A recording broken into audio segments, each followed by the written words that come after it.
ఇంద్రధనసు ఇల్లాలై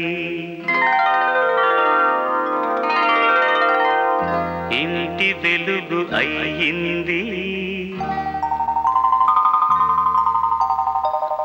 ఇంద్రధనసు ఇల్లాలై ఇంటి వెలుగు అయ్యింది. ఏడడుగుల బంధంతో ఏకమైనది నా లోకమైనది. ఇంద్రధనసు ఇల్లాలై ఇంటి వెలుగు అయ్యింది. ఏడడుగుల బంధంతో ఏకమైనది